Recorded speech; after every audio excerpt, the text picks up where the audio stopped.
அனைவருக்கும் வணக்கம். வேள்பாரி எழுத்தாளர் கு. வைரேசன் அவர்கள் எழுதிய வேள்பாரி நாடகத்தில் இரண்டாவது பகுதி சிவப்பு யானை நாடகத்தினர் நாடகம் நடத்துறாங்க. முதல் பகுதி நிறைய சொல்லியிருக்காங்க. இந்த இரண்டாவது பகுதி புதிய கல்லூரி மாணவர்களாக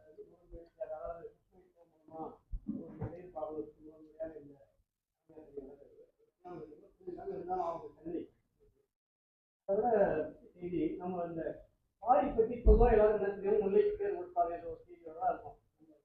செய்தி வேறு பாரி படித்தவங்களுக்கு தெரியும் அது எவ்வளவு பெரிய ஒரு பரம்பு முதலிய மிக விரிவான செய்திகளை எல்லாம், அதாவது நம்ம ஆங்கிலத்தில் பயோடைவர்சிட்டி சொல்லுவோம், உயிர்த்தோடு வாழ்ந்த ஒரு மலை அரசன் எப்படி வீழ்த்தப்பட்டார்.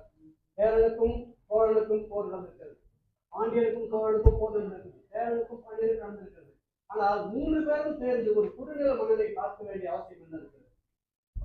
பாரியின் படைபலங்கள் 3 பேரும் சேர்ந்து கூட அவங்க வெல்ல முடியவில்லை. ஆனால் பூர்த்தியாக இருந்தார்கள்.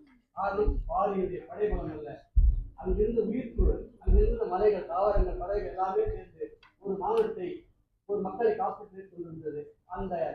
அதை சூறையாடுகிற நிகழ்ச்சி இன்றுல அங்கிருந்து நடந்து கொண்டிருக்கிறது. அந்த தாக்குதல் தான் அவனிடம் இருக்கிற வளங்களை பறிப்பதற்கான மிகப்பெரிய போரால் பாரியை வைத்திருக்கிறது. அந்த நாவல் படித்தவர்களுக்கு இந்த நாடகம் மிக சுவையாக இருக்கும். புதிதாக இருப்பவர்களுக்கும் ஏன் அப்படிப்பட்ட 3 வேந்தர்கள் சேர்ந்து பாரி ஏன் வீழ்த்தினார்கள் என்பதைத்தான் இந்த நாடகத்தின் மூலம் பார்த்தோம். இந்த நாடகத்தை கண்ணுற்று இதனுடைய நிலைக்குறைகளை, இதனுடைய கருத்துக்களையும் வாய்ப்பிருந்தால் சொல்லுமாறு கேட்டுக்கொண்டு இப்போது உங்கள் முன்னே வேள்பாரி.